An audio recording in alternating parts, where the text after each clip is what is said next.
ಎಲ್ರಿಗೂ ನಮಸ್ಕಾರ. ನಾನು ಉಷಾ ಮೋಹನ್, ಆಮ್ ಆದ್ಮಿ ಪಕ್ಷದ ರಾಜ್ಯ ಕಾರ್ಯದರ್ಶಿ.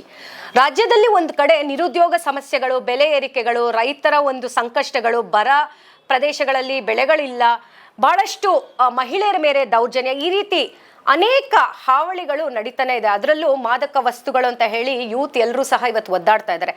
ಇಂಥ ಒಂದು ಗಂಭೀರ ಚರ್ಚೆ ರಾಜ್ಯದಲ್ಲಿ ಆಗ್ತಿರ್ಬೇಕಾದ್ರೆ ರಾಜ್ಯ ಸರ್ಕಾರ ಒಂದು ನಾಲಾಯಕ ಕೆಲಸಕ್ಕೆ ಮುಂದಾಗಿದೆ ಅನ್ನೋದನ್ನ ಇವತ್ತು ನಾವು ನಿಮ್ಮ ಮುಂದೆ ಪ್ರಸ್ತುತಪಡಿಸ್ತಾ ಇದ್ದೀವಿ. ಸರಿಸುಮಾರು 579 ಮದ್ಯದ ಅಂಗಡಿಗಳಿಗೆ ಹೊಸ ಲೈಸೆನ್ಸ್ ಅನ್ನ ಕೊಡ್ತಾ ಇದ್ದಾರೆ, ಅಂದ್ರೆ ಪರ್ಮಿಷನ್ ಕೊಡ್ತಾ ಇದ್ದಾರೆ. ಈಗ ಆಲ್ರೆಡಿ ಹೆಣ್ಮಕ್ಳ ಮೇಲೆ ಸಾಕಷ್ಟು ದೌರ್ಜನ್ಯಗಳಿದೆ, ಹಲವಾರು ಮಕ್ಕಳ ಮೇಲೆ ಇದರ ಮದ್ಯದ ಅಂಗಡಿಗಳಿಂದ ಪರಿಣಾಮ ಬೀರ್ತಾ ಇದೆ. ಅದು ಯಾವ ರೀತಿ ಒಂದು ಏನ್ ಹೇಳ್ತಾರೆ, ಸ್ಕೂಲ್ಗಳ ಹತ್ರ, ದೇವಸ್ಥಾನಗಳ ಹತ್ರ ಮದ್ಯದ ಅಂಗಡಿ ಇರಬಾರ್ದು ಅಂತ ಎಲ್ಲ ಸಾಕಷ್ಟು ನಿಯಮಗಳಿದ್ವೆ. ಅವೆಲ್ಲವೂ ಇದ್ರೂ ಕೂಡ ಅವೆಲ್ಲವನ್ನ ಬಿಟ್ಟು ಇವತ್ತು ಸರ್ಕಾರಗಳು ಅನೇಕ ಮದ್ಯದ ಅಂಗಡಿಗಳಿಗೆ ಪರ್ಮಿಷನ್ಗಳನ್ನ ನೀಡ್ತಾ ಇದ್ದಾವೆ. ಮತ್ತೊಂದು ಕಡೆ ರಾಜ್ಯದಲ್ಲಿ ಆರ್ಥಿಕ ಬಿಕ್ಕಟ್ಟು ಯಾವ ರೀತಿ ಇದೆ ಅಂತ ಹೇಳಿದ್ರೆ, ಗ್ಯಾರಂಟಿಗಳ ಮುಖಾಂತರ ನಮ್ಮ ಒಂದು ರಾಜ್ಯದ ಖಜಾನೆ ಖಾಲಿ ಮಾಡ್ತಾ ಇದ್ದಾರೆ. ಇವರಿಗೆ ಯಾವುದೇ ಒಂದು ಹೊಸ ರೆವೆನ್ಯೂ ಜನರೇಟ್ ಮಾಡುವಷ್ಟು ಯೋಗ್ಯತೆ ಇಲ್ಲ. ಸ್ಟಾರ್ಟಪ್ಗಳಾಗಿರ್ಬೋದು, ಇನ್ವೆಸ್ಟ್ಮೆಂಟ್ಗಳಾಗಿರ್ಬೋದು, ಉದ್ಯೋಗ ಸೃಷ್ಟಿ, ಈ ರೀತಿ ಹೊಸ ಹೊಸ ಯೋಜನೆಗಳಿಂದ ಯಾವ ರೀತಿ ನಮ್ಮ ಸರ್ಕಾರದ ಆರ್ಥಿಕ ಬೊಗಸನ್ನ ನಾವು ತುಂಬಬಹುದು ಅನ್ನೋ ಯೋಚನೆ ಇಲ್ದೇರ ಹೊಸ ಹೊಸ ಮದ್ಯದ ಅಂಗಡಿಗಳಿಗೆ ಲೈಸೆನ್ಸ್ ಕೊಟ್ಟು ಇವರು ಸರ್ಕಾರಕ್ಕೆ ಬೊಕ್ಸೆ ತುಂಬಿಸ್ತಾರಂತೆ.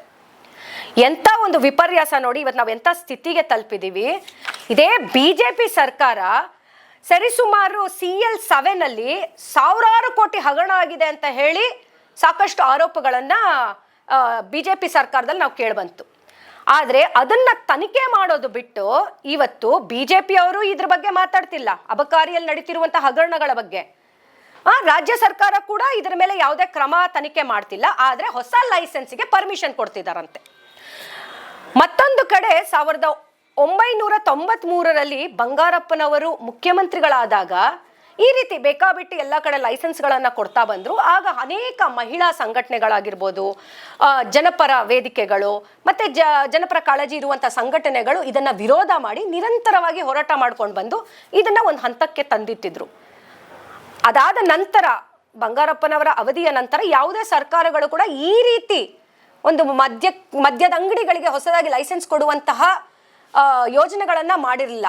ಆ ಲೈಸೆನ್ಸ್ ಕೊಟ್ಟು ಅದರಿಂದ ಬರುವಂತ ಹಣವನ್ನ ನಾವು ಸರ್ಕಾರದ ಬೊಗಸಕ್ಕೆ ತುಂಬಿಸ್ಬೇಕು ಅನ್ನೋಂಥ ಯೋಚನೆಗಳು ಮಾಡಿರಲಿಲ್ಲ. ಆದ್ರೆ ವಿಪರ್ಯಾಸ, ಇವತ್ತಿನ ಆಡಳಿತದ ಪಕ್ಷದ ಕಾಂಗ್ರೆಸ್ ಸರ್ಕಾರ ಈ ರೀತಿ ಮಾಡ್ತಿರೋದು ನಿಜವಾಗ್ಲೂ ನಾಚಿಕೆ ಕೇಡಿನ ಸಂಗತಿ. ಮತ್ತು ಮಹಿಳೆಯರ ಮೇಲೆ ಹೆಚ್ಚಿನ ದೌರ್ಜನ್ಯಗಳು ನಡೆಯೋದಿಕ್ಕೆ ಇವರೇ ಒಂದು ಕಡೆ ಪ್ರೋತ್ಸಾಹ ಮಾಡ್ತಾ ಇದ್ದಾರಾ ಅನ್ನೋದು ಪ್ರಶ್ನೆ ಉದ್ಭವ ಆಗುತ್ತೆ. ಮಹಿಳೆಯರಿಗೆ ಎಷ್ಟು ಸುರಕ್ಷತೆ ಅನ್ನೋದು ಉದ್ಭವ ಆಗುತ್ತೆ. ಸೊ ಈ ಹಿನ್ನೆಲೆಯಲ್ಲಿ ಆಮ್ ಆದ್ಮಿ ಪಕ್ಷದ ವತಿಯಿಂದ ನಾವು ರಾಜ್ಯಪಾಲರಿಗೂ ಸಹ ದೂರನ್ನ ಕೊಡ್ತಾ ಇದ್ದೀವಿ. ಮತ್ತೆ ಈ ಅಬಕಾರಿಯ ನೀತಿ ನಿಯಮಗಳನ್ನೆಲ್ಲ ಬದಿಗಿಟ್ಟು ಹೊಸ ಒಂದು ಲೈಸೆನ್ಸ್ಗಳನ್ನ ಏನ್ ಕೊಡ್ತಿದ್ದೀರಾ ಇದನ್ನ ನಾವು ಖಂಡಿತವಾಗ್ಲೂ ನಿಲ್ಲಿಸ್ಬೇಕು ಅಂತ ಹೇಳಿ ಆಗ್ರಹ ಪಡಿಸ್ತಾ ನನ್ನ ಮಾತುಗಳನ್ನ ಮುಗಿಸ್ತಾ ಇದ್ದೀನಿ. ಇಲ್ಲ ಅಂತ ಹೇಳಿದ್ರೆ ಮಹಿಳೆಯರ ವಿಭಾಗದಿಂದ ನಾವು ಆಮ್ ಆದ್ಮಿ ಪಕ್ಷದಿಂದ ಹೆಚ್ಚು ಮಟ್ಟದಲ್ಲಿ ಹೋರಾಟ ಮಾಡಬೇಕು ಅನ್ನೋ ಒಂದು ಎಚ್ಚರಿಕೆ ಕೂಡ ಕೊಡ್ತಾ ಇದ್ದೀವಿ. ಧನ್ಯವಾದಗಳು.